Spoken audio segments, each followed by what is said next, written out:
Olá pessoal, tudo bem com vocês? Aqui é a professora Márcia da disciplina de Biologia e hoje, dando continuidade às nossas aulas de Botânica, iremos falar dos tecidos permanentes. Entre os tecidos permanentes, temos tecidos de revestimento, que é a epiderme, que tem a função de revestir todas as partes da planta que cresce em comprimento. A epiderme, ela possui alguns anexos. Entre os anexos, nós temos os tricomas, que podem ser detectores ou tricomas excretores. Os tricomas excretores, eles vão ter a função de excretar algumas substâncias no corpo vegetal, seja ela para defesa ou para atrair alguns polinizadores, e os detectores, detectar a presença de algum corpo estranho na planta. Outro anexo da epiderme são as papilas, que são tipos de tricoma que dá a sensação de aveludada nas peças florais. Então, às vezes a gente pega alguma flor e percebe que as pétalas, elas são aveludadas. Isso porque elas estão repletas de papilas. Outro tipo de anexo da epiderme são as vesículas aquíferas, que elas vão ocorrer na superfície, principalmente das plantas suculentas, e tem a ver com as relações fisiológicas que a planta realiza, principalmente aquelas relacionadas à absorção de luz. Outro anexo da epiderme são os aquelos. São semelhantes a espinhos e são ramos atrofiados do caule, como vocês podem observar aqui na imagem. Outro anexo bastante importante da epiderme são encontrados nas folhas, que são os estômatos. Os estômatos, eles estão diretamente relacionados com as trocas gasosas que a planta realiza com o ambiente. Então, quando eu tenho o estômato aberto, as células guardas estão túrgidas, ó, estômato aqui, orifício aberto.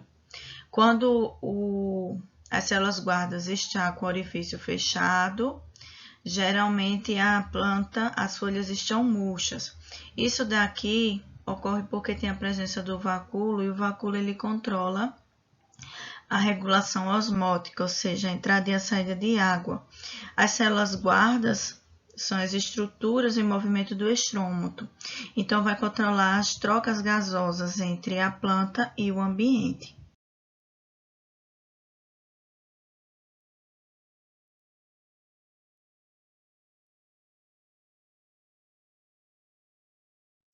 Outro tecido bastante importante é o tecido de excreção, como por exemplo os tricomas excretores, que eles vão produzir substâncias que têm a função de repelir predadores. Como exemplo aqui eu coloquei a planta urtiga. Todo mundo sabe que a urtiga, ela emite uma substância urtigante, justamente para afastar os predadores. Outro exemplo de tecido excretor é o hidatódio, que eles vão excretar as substâncias inorgânicas, água e sais minerais, do interior da folha para sua superfície. Aqui a gente observa, ó, na folhinha, está excretando água por essa região da folha. O nome dessa estrutura é chamada de hidatódio. Outra estrutura bastante importante é o nectário, que ele vai fazer o quê? Excreção de líquido adocicado para atrair os polinizadores. Então, eu vou encontrar isso principalmente nas folhas. Outra estrutura importante são os laticíferos, que formam os tubos que contêm um laque, que são as seringueiras, que a gente tira para fazer produtos como borracha. Existem também as bolsas excretoras, que são formadas por células que excretam várias substâncias que podem ser oleosas ou aromáticas, certo? Isso a gente encontra na casca da laranja e do limão. Então, aqui eu coloquei um exemplo para vocês. No caso da casca da laranja, ela é mais cítrica. E tem as glândulas digestivas, que são folhas modificadas que têm a função de captar e fazer a digestão de insetos. Então, a gente observa isso naquela planta que é conhecida popularmente como carnívora. ela vai ter tricomas que são especializados nessa função de captar insetos. Então, quando a planta ela sente algum inseto na sua superfície, esses tricomas eles fecham e a planta consegue absorver a substância orgânica desses animais. Outro exemplo são as glândulas de sal, que são encontradas em plantas que vivem em local onde tem excesso de sal, como por exemplo as plantas dos manguezais. Temos os canais reciníferos, que eles têm a função de excreção de enzimas e misturas de ácido, óleo e álcool, certo? Ele tem a função de proteger as plantas, principalmente de ataque contra insetos e os fungos. Então, isso daqui é uma reação de defesa. Outro exemplo são os parênquimas. Os parênquimas são os tecidos de revestimento. Então, a gente tem os parênquimas que são formados pelo meristema primário. São encontrados parênquimas tanto na medula como no cóccix ou nas raízes e caule das folhas, certo? Cada um tem uma função. Quando eu falo de funções, eles têm a função de fotossíntese, excreção e armazenamento de diversas substâncias. Os parênquimas clorofilianos, eles são encontrados nas folhas e nas regiões periféricas do caule. Nesse caso, ele tem a função de fotossíntese. Então, aqui eu coloquei a nervura, né, para vocês verem esses espaços entre as cutículas e os parênquimas, né, preenchendo a região do estômago, que é onde vai ocorrer as trocas gasosas e, entre elas, a realização da fotossíntese. O parênquima cortical, ele é denominado córtex ou casca, e ele vai ter a função de preenchimento. Então, nesse parênquima, como vocês estão vendo aqui, no cortical, ó, eu vou encontrar o xilema, nessa região mais interna, ó, essas bolinhas aqui na cor rosa escuro, e o floema na região mais externa, certo?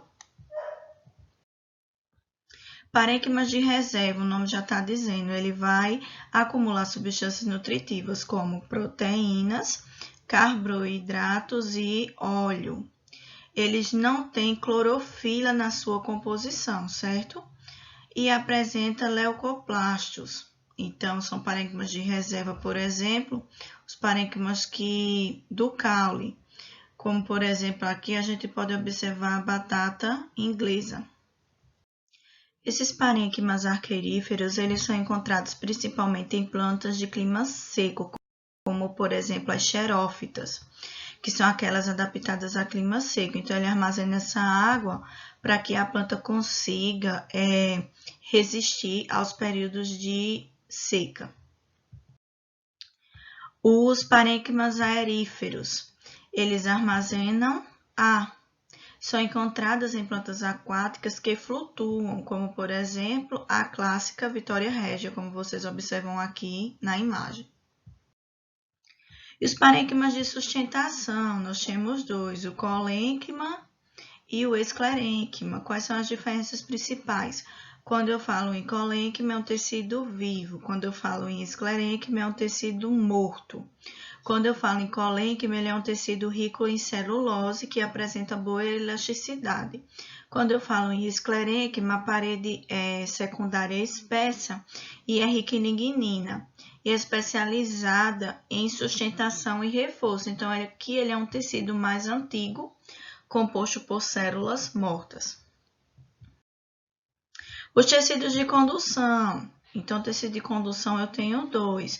O xilema, que vai transportar água e sais minerais, e o floema, que transporta a seiva orgânica. Então, quais são as funções? Seiva orgânica e inorgânica, transporte desses dois tipos de materiais. E eles também estão relacionados à sustentação mecânica do corpo vegetal. Então, aqui eu coloquei esse slide mostrando algumas características básicas do xilema. Ele é condutor de seiva inorgânica, como eu falei, água e sais minerais. Ele transporta de baixo para cima, também chamado de vasos lenhosos. Eles depositam lignina, possui fibras esclerequimáticas mortas e parênquima lenhoso vivo, certo? Então, essas são as características principais. O floema e suas características principais. Ele é condutor de seiva orgânica, também chamado de vasoliberianos vivos.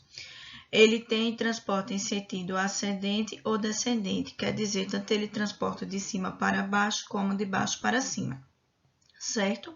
Com isso, nós terminamos a nossa aula sobre tecidos permanentes 1. Espero que tenham gostado. Fiquem com Deus.